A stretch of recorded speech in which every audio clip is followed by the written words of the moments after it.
है class 12th। What's up everyone, this is Umang Sharma from आपका सहपाठी। फ्रेंड्स, आज के सेशन में हम करने वाले हैं आपकी एनसीईआरटी की बुक का चैप्टर फाइनेंशियल स्टेटमेंट सेकंड का क्वेश्चन नंबर 11।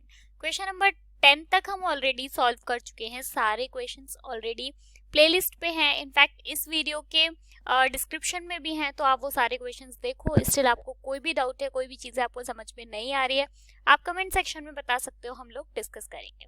स्टार्ट करते हैं क्वेश्चन नंबर 11 के साथ। आपको इसमें करना क्या है, trading and profit and loss account बनाना है और बैलेंस शीट बनानी है। ओके, इसके बाद में एक बार देख लेते हैं क्या क्या चीज़ें दी हुई हैं हमें। तो ओपनिंग स्टॉक दिया है, परचेज एंड सेल दे रखा है, रिटर्न दोनों में दिया है, ओपनिंग का भी और परचेज का भी और सेल का भी। उसके बाद वेजेस दे रखा है, डॉक एंड क्लीनिंग चार्जेस दे रखे हैं आपको, लाइटिंग दे रखा है, मिसलेनियस इनकम दे रखी है, रेंट दिया हुआ है, कैपिटल दे रखी है, ड्राइंग दिया हुआ है, डेटर्स और क्रेडिटर्स दे रखे हैं, कैश दिया है, इन्वेस्टमेंट दिया है, पेटेंट दिया है, लैंड एंड मशीनरीज दे रखी हुई है, डोनेशन एंड चैरिटी दिया हुआ है, सेल टैक्स एंड कलेक्टेड दे रखा है और फर्नीचर दिया हुआ है। ये तो बात हो गई। इसके बाद में हम देखते हैं नीचे कुछ एडजस्टमेंट भी दे रखी है। क्लोजिंग स्टॉक दिया हुआ है, इंटरेस्ट ऑन ड्राइंग 7% का दे रखा है और इंटरेस्ट ऑन कैपिटल 5% का दिया हुआ है। लैंड एंड मशीनरी पर जो डेप्रिसिएशन है वो 5% के हिसाब से दिया है। इंटरेस्ट ऑन इन्वेस्टमेंट 6% है। अनएक्सपायर्ड रेंट जो है वो 100 रुपए है। चार्जेस 5% का दिया हुआ है। क्या दिया है, चार्ज डेप्रिसिएशन ऑन फर्नीचर पे जो है वो 5% का डेप्रिसिएशन। ठीक है, क्वेश्चन को सॉल्व करना स्टार्ट करते हैं। एक एक फिगर उठाते हैं यहाँ से और देखते हैं कि वो ट्रेडिंग अकाउंट में जाएगा, प्रॉफिट एंड लॉस अकाउंट में जाएगा या फिर बैलेंस शीट में जाएगा। तो सबसे पहले आपको ओपनिंग स्टॉक दे रखा है 10,000 रुपए का। आप मतलब ऑलरेडी 10 क्वेश्चंस कर चुके हैं, तो अब हमें ये पता चल गया है कि कौन सी वाली चीज कहाँ पर जाने वाली है। ठीक है, तो और मैं जैसा अभी तक सारे क्वेश्चंस में भी बोल रही थी, इस बार भी बोलूंगी कि मेरे ये बताने से पहले कि अच्छा ये ओपनिंग स्टॉक है तो ये ट्रेडिंग अकाउंट में जाएगा, आप 1 मिनट के लिए पॉज करो, या अब आप तुरंत से आपके दिमाग में ये बात क्लिक होनी चाहिए कि ये अच्छा ठीक है, ये परचेज है तो ये ट्रेडिंग अकाउंट में जाएगा, ये सेल है तो ये क्रेडिट साइड में जाएगा। ठीक है, तो सबसे पहले ओपनिंग स्टॉक है 10,000 का, तो चलो ट्रेडिंग अकाउंट में लिख देते हैं। ये एक डायरेक्ट एक्सपेंस है, आप यहाँ पे लिखो ओपनिंग स्टॉक।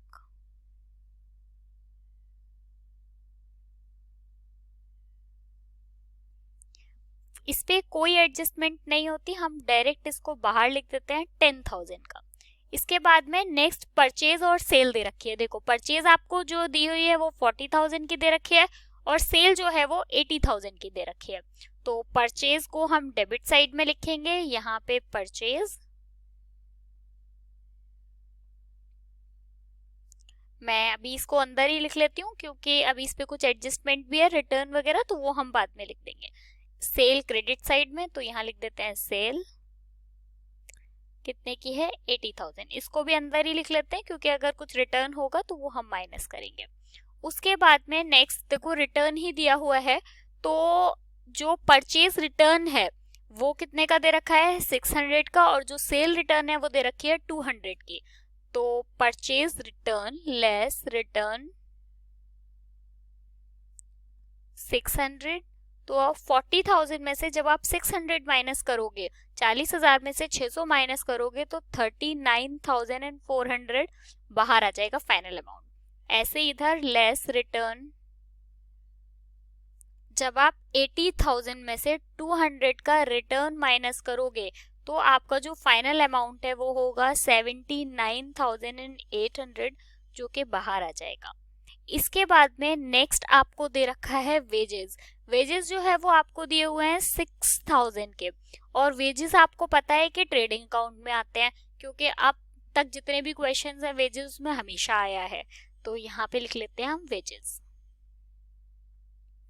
और जो वेजेस का अमाउंट है वो 6,000 है, बाहर लिख देते हैं डायरेक्ट क्योंकि इस पे कोई एडजस्टमेंट नहीं है। उसके बाद में जो नेक्स्ट दे रखा है वो दे रखा है डॉक एंड क्लीनिंग चार्जेस, जो कि आपको 4,000 रुपए के दिए हुए हैं। देखो ये आपके लिए नया है, ये अभी तक किसी भी क्वेश्चन में नहीं आया। तो अगर आपने चार्ट पढ़ा हो तो आपको पता होगा, आप सबकी बुक में एक चार्ट दिया हुआ है एनसीईआरटी की बुक में, डॉक और क्लीनिंग चार्जेस जो होते हैं वो क्या होते हैं, डायरेक्ट एक्सपेंस होते हैं किसी भी फैक्ट्री या किसी भी कंपनी के लिए। और जितने भी हमारे डायरेक्ट एक्सपेंसेस होते हैं वो सारे ट्रेडिंग अकाउंट में जाते हैं, ये तो हमें पता ही है। तो हम इसे डायरेक्ट एक्सपेंस है ट्रेडिंग अकाउंट में जाएगा, यहाँ लिख देते हैं डॉक एंड क्लीनिंग।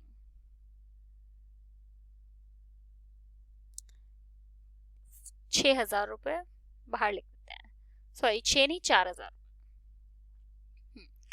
आगे बढ़ते हैं। नेक्स्ट आपको दिया हुआ है लाइटिंग, और जो लाइटिंग है वो क्या है, एक इनडायरेक्ट एक्सपेंस है। और इनडायरेक्ट एक्सपेंस कहाँ पे जाते हैं, प्रॉफिट एंड लॉस अकाउंट में। तो मैं स्पेस छोड़कर लिखूंगी यहाँ पे लाइटिंग।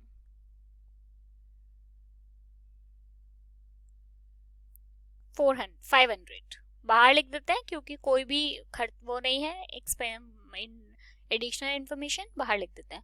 उसके बाद में है मिसलेनियस इनकम। अब देखो मिसलेनियस इनकम जो है वो आपको कितने की दी हुई है, ₹6,000 की, ठीक है। ये प्लीज इन वालों में ना वो बहुत कंफ्यूजन रहता है कि अमाउंट का, तो आप बीच बीच में अगर टिक कर रहे हैं तो और अच्छी बात है, कंफ्यूजन नहीं होगा, नहीं तो अमाउंट ऊपर नीचे हो जाता है। मिसलेनियस इनकम ₹6,000 की दी हुई है। मिसलेनियस इनकम जो है, अगर मिसलेनियस एक्सपेंस होता है तो वो किधर आता है, प्रॉफिट एंड लॉस अकाउंट के डेबिट साइड में, बट क्योंकि ये इनकम है तो हम इसे क्रेडिट साइड में लिखेंगे। मैं थोड़ा सा नीचे लिख देती हूँ क्योंकि ऊपर जो हम ग्रॉस प्रॉफिट आएगा वो लिखेंगे। तो मैं यहाँ लिख देती हूँ मिसलेनियस इनकम, जिसका अमाउंट है ₹6,000। आगे बढ़ते हैं, यहाँ तक हो चुका है। नेक्स्ट आपको दे रखा है रेंट, और जो रेंट है वो कितना दिया हुआ है, ₹2,000। अब आपको यहाँ पे एक चीज ध्यान देनी है, देखो जो रेंट का अमाउंट है वो डेबिट में नहीं लिखा है, वो लिखा है क्रेडिट साइड में। इसका मतलब ये है कि ये रेंट आपको रिसीव हो रहा है, आपकी इनकम है।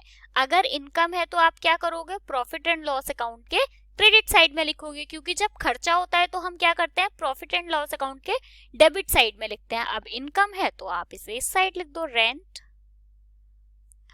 इस पे एक इंफॉर्मेशन एडिशनल में कुछ दे रखा है, इसलिए अब अभी हम इसे अंदर ही लिख लेते हैं, ₹2,000। आगे बढ़ते हैं। इन वालों में आपको ये जरूर ध्यान रखना होगा कि अमाउंट जो है वो डेबिट साइड में लिखा है या फिर क्रेडिट साइड में। तो इसके बाद में नेक्स्ट ₹40,000 की कैपिटल दी हुई है आपको। कैपिटल आपको पता ही है बैलेंस शीट में जाता है, यहाँ लाइबिलिटी साइड में, तो यहाँ लिख दो कैपिटल। अंदर ही लिख लेते हैं अभी, क्योंकि इसमें नेट प्रॉफिट वगैरह या फिर अगर कुछ ड्राइंग होगा तो वो भी प्लस माइनस करेंगे, तब फाइनल अमाउंट बाहर लिखेंगे। इसके बाद जो नेक्स्ट आपको दे रखा है वो दी हुई है ड्राइंग। ₹2,000 का ड्राइंग दिया हुआ है आपको, और ड्राइंग जो है वो आपको पता ही है कि कैपिटल में से माइनस होती है, तो यहाँ पे हम लेस ड्राइंग,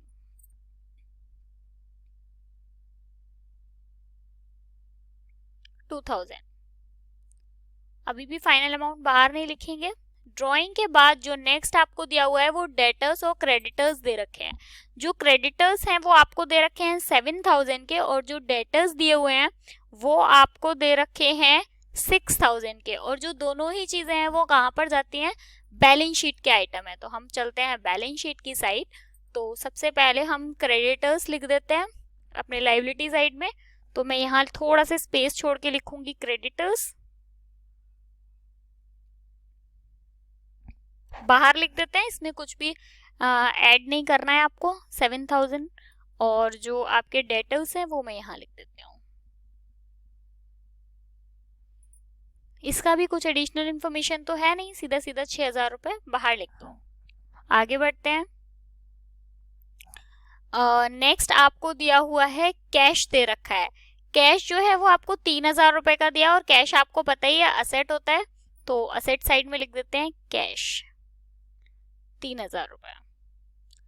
आगे बढ़ते हैं क्वेश्चन में, आगे क्या दे रखा है, देखो आगे आपको दिया हुआ है इन्वेस्टमेंट, और इन्वेस्टमेंट जो होती है वो क्या होती है, आपके लिए एक असेट होती है। तो इन्वेस्टमेंट जो है ये भी आपकी असेट में जाएगा। नेक्स्ट पेटेंट दिया हुआ है ₹4,000 का, पेटेंट भी क्या है, असेट है, तो ये। और उसके बाद नेक्स्ट दे रखा है लैंड एंड मशीनरी 43,000 की, तो ये भी आपके लिए असेट है, ये भी वहीं जाएगा। उसके बाद में नेक्स्ट दे रखा है, चलो बस यहाँ तक के आइटम जो है बैलेंस शीट के हैं, तो इन सबको हम बैलेंस शीट के असेट में लिख देते हैं। सबसे पहले इन्वेस्टमेंट,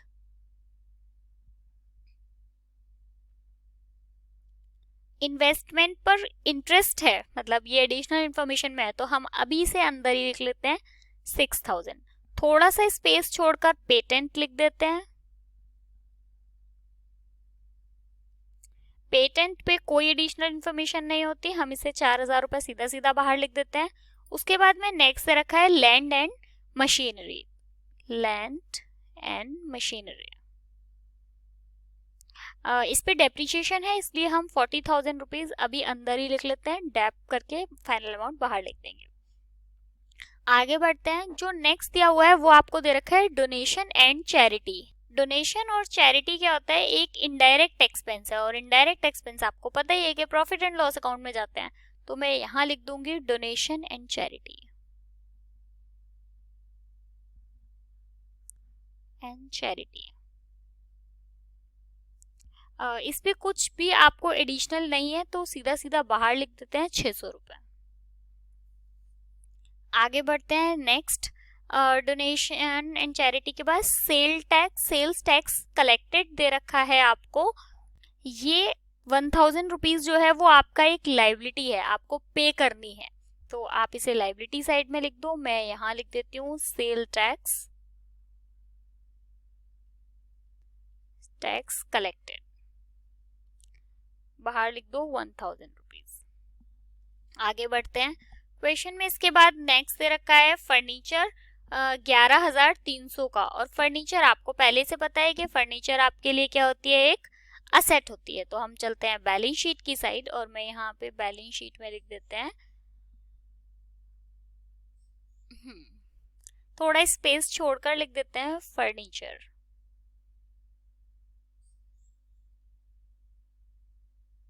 बाहर लिख देती हूँ मैं 11,300, अभी अंदर ही लिख लेते हैं क्योंकि इस पे डेप्रिसिएशन है। ऊपर के फिगर्स कंप्लीट कर चुके हैं हम लोग, अब हम देखते हैं आगे नीचे जो हमारे पास एडिशनल इन्फॉर्मेशन है।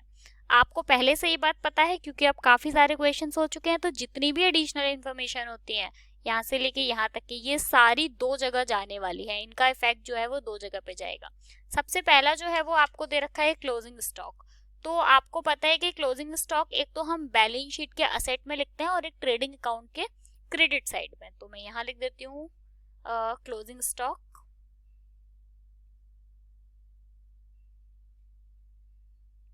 फाइनल अमाउंट होता है इसका, तो बाहर ही लिख देते हैं 2000 रुपए। उसके बाद में बैलेंस शीट में भी लिखना है, तो बैलेंस शीट में हम फर्नीचर के नीचे ही लिख देती हूँ मैं यहाँ पर क्लोजिंग स्टॉक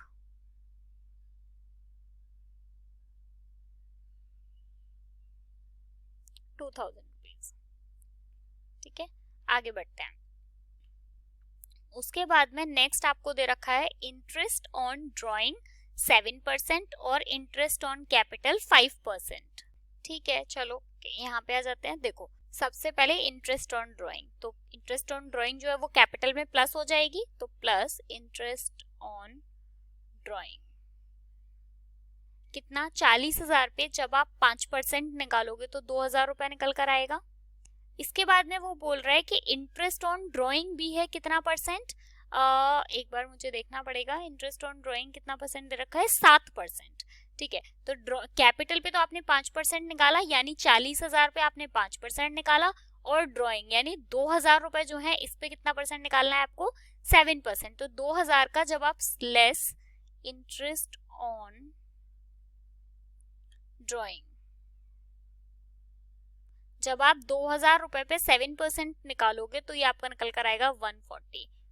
अब इसके बाद में देखो, अब मतलब मैं एक बार समझा देती हूँ, थोड़ा सा हौच पौच हो गई इसलिए दोबारा समझा देती हूँ।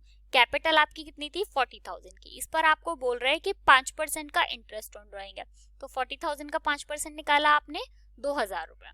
इसके बाद में ड्राइंग आपकी कितनी है, 2,000 रुपए, जिस पर आपको बोला जा रहा है कि इंटरेस्ट ऑन ड्राइंग कितना है, 7%। तो जब आप 2,000 का 7% निकालोगे तो 40,000 निकल कर आएगा। लेकिन अभी हम इसका फाइनल अमाउंट बाहर नहीं लिखेंगे, क्योंकि इस पे अभी हमको जो नेट प्रॉफिट होगा वो हमें प्लस करना है। अब क्योंकि ये एक एडिशनल इन्फॉर्मेशन है और हमें पहले से पता है कि जितनी भी एडिशनल इन्फॉर्मेशन होती हैं उनके जो इफेक्ट होते हैं वो दो जगह पर जाते हैं। तो अब हम इनका इफेक्ट, एक तो हमने बैलेंस शीट के लायबिलिटी साइड में गया है और जो इनका दूसरा इफेक्ट होगा वो जाएगा प्रॉफिट एंड लॉस अकाउंट में। तो मैं यहाँ लिख देती हूँ, मैं थोड़ा सा नीचे लिखूंगी, यहाँ पे रेंट का जो एडिशनल इन्फॉर्मेशन है उसका कैलकुलेशन करेंगे। इंटरेस्ट ऑन ड्रॉइंग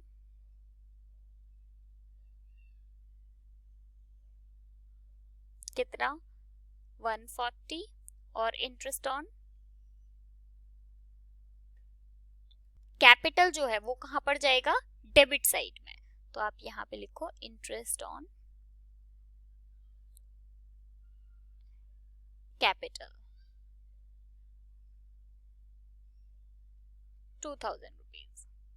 आपको ये समझ में आया होगा कि ये डेबिट में क्यों आया और ये क्रेडिट में क्यों आया। फिर भी मैं आपको एक बार समझा देती हूँ। देखो, जब आपने किसी पार्टनर ने कुछ ड्राइंग किया है, कुछ पैसे निकाले हैं, तो उस पर क्या होगा, जब वो फर्म उस पर इंटरेस्ट लगाएगी तो वो फर्म के पास आएगा, तो वो उसके लिए इनकम है, इसलिए डेबिट साइड में गया है।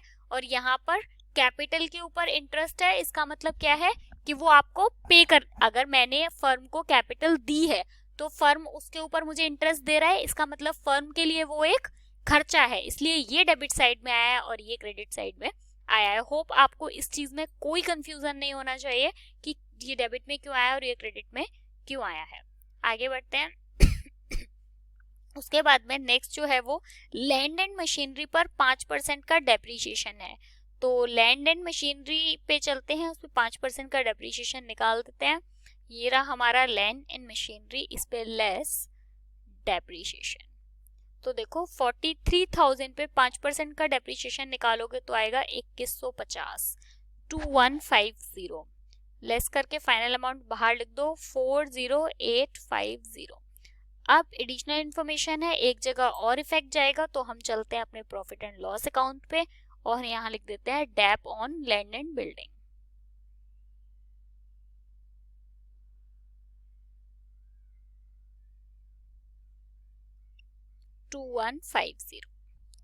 आगे बढ़ते हैं।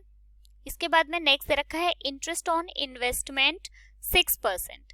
इंटरेस्ट ऑन इन्वेस्टमेंट आपको 6% का निकालना। तो चलते हैं बैलेंस शीट के असेट साइड में, ये रहा इन्वेस्टमेंट, यहाँ लिखो एड इंटरेस्ट ऑन इन्वेस्टमेंट।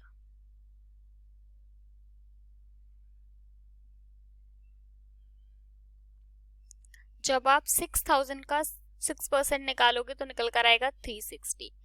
तो ये 6000 और 360 मिला के 6360। अब आप, क्योंकि एडिशनल इन्फॉर्मेशन है, चलते हैं बैलेंस शीट में। बैलेंस शीट में यहाँ पर लिख दो आप इंटरेस्ट ऑन इन्वेस्टमेंट। मैं इंटरेस्ट ऑन ड्राइंग के नीचे लिख देती हूँ इंटरेस्ट ऑन इन्वेस्टमेंट।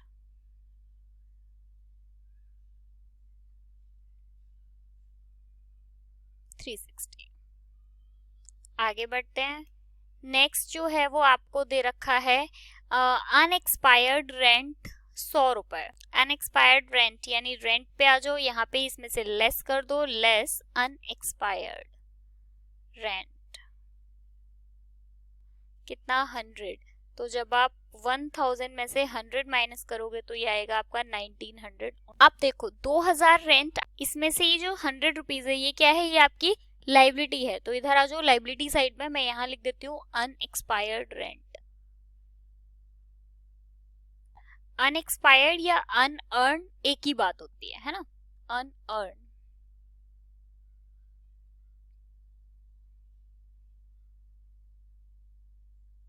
ये अब आपको रिसीव नहीं होने वाले हैं 100 रुपए, ठीक है। इसके बाद में आगे बढ़ते हैं। तो नेक्स्ट आपको दे रखा है फर्नीचर पर आपको 5% का डेप चार्ज करना है। तो आ जाओ फर्नीचर यानी असेट साइड में, इस पे 5% लेस डेप। 5% का डेप लगाओगे अगर आप 11,300 पे तो ये निकल कर आएगा 565। 11,300 पे 565 लेस करोगे तो आपका फाइनल अमाउंट जो आएगा 10735। ठीक है, अब हम इसको कहाँ लेकर जाएंगे, चलते हैं प्रॉफिट एंड लॉस अकाउंट की साइड, और मैं यहाँ पर ही लिख दूंगी नीचे dep on furniture. On furniture 565। ठीक है, चलो अब सारी चीजें हो चुकी है, मतलब हमने सारी एडजस्टमेंट लिख दी, ऊपर की सारे फिगर्स हो चुके हैं। अब हम टोटल लगा लेते हैं। तो देखो ट्रेडिंग अकाउंट में हमारे पास दो फिगर्स हैं इधर, 79,800 और 2,000। देखने में पता चल रहा है कि ये साइड हमारी ज्यादा हैवी है, तो मैं पहले इसी साइड का टोटल लगाऊंगी। जब 79,800 प्लस 2,000 81,800, यही टोटल हम इधर भी लगा देंगे। 81,800, 81,800 में से हम 10,000, 39,400, 6,000 और 4,000 लेस करेंगे तो मेरा आ रहा है 22,400, जो कि हमारा ग्रॉस प्रॉफिट है।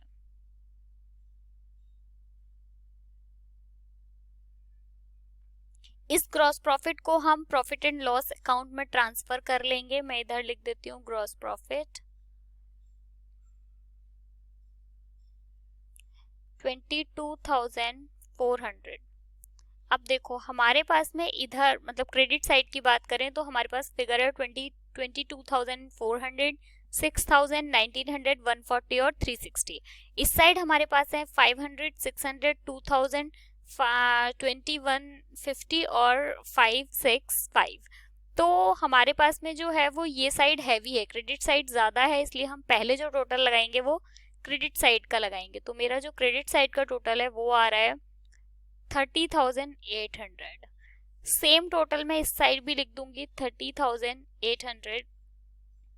30,800 में से हम पूरी ये सारी चीजें लेस करेंगे तो ये हमारा निकल कर आ रहा है 24,985, जो कि हमारा नेट प्रॉफिट है। अब हम इस नेट प्रॉफिट को बैलेंस शीट में लेकर जाएंगे और कैपिटल में प्लस कर देंगे। तो मैं यहां पर ऐड नेट प्रॉफिट 24,985। जब हम इस सब को कैलकुलेट करेंगे, मतलब करना क्या है, ये थोड़ा सा यहाँ पे ज्यादा मतलब सब मिक्स सा हो गया है, तो मैं एक बार आपको फिर से बोल के बता देती हूँ। 40,000 का कैपिटल है जिसमें हमें इंटरेस्ट ऑन ड्राइंग प्लस करनी है इंटरेस्ट ऑन कैपिटल जो है वो प्लस करना है 2,000 का। उसमें नेट प्रॉफिट भी प्लस करना है 24,985 का, जिसमें से ये सब प्लस करके ड्राइंग है 2,000 रुपए की वो माइनस करनी है और इंटरेस्ट ऑन ड्राइंग 140 का लेस करना है। तो जब आप इसका फाइनल अमाउंट निकालोगे तो ये मेरा निकल कर आ रहा है 64,845। इसके बाद में हमारे पास इधर फिगर है 64,845, 7,000, 1,000 और 100। इधर की साइड अगर हम देखें तो असेट साइड में मेरे पास 6,000, 3,000 से 6,360, 4,000, 40,850, 10,735 और 2,000। तो मेरा दोनों साइड का जो टोटल है वो इक्वल आ रहा है। मेरा इस साइड का टोटल आ रहा है 72,945। सेम टोटल मेरा असेट साइड का भी आ रहा है 72,945। होप आपको क्वेश्चन समझ आया होगा। तब राइटिंग का थोड़ा इशू हो सकता है, लेकिन मैंने इतना बार बार इसीलिए मैं फिगर्स को बोलती रहती हूँ, अमाउंट को बोलती हूँ, ताकि आपको कोई कंफ्यूजन ना हो। होप आपको समझ आया होगा। स्टिल मैं हमेशा कहती हूँ आपको कोई भी डाउट है आप मुझे बता सकते हो, क्या प्रॉब्लम है जो आपको समझ नहीं आ रही है। टेलीग्राम चैनल का लिंक आपके डिस्क्रिप्शन पे है, आप मुझे वहाँ ज्वाइन कर सकते हो। वहाँ मैं बहुत सारे ऐसे थ्योरीज और वो सब चीज़ें मतलब अलग से क्वेश्चंस वगैरह बताती रहती हूँ, तो आप टेलीग्राम चैनल ज्वाइन कर सकते हो। मिलेंगे नेक्स्ट क्वेश्चन में, क्वेश्चन नंबर 12 के साथ। Bye, thank you so much.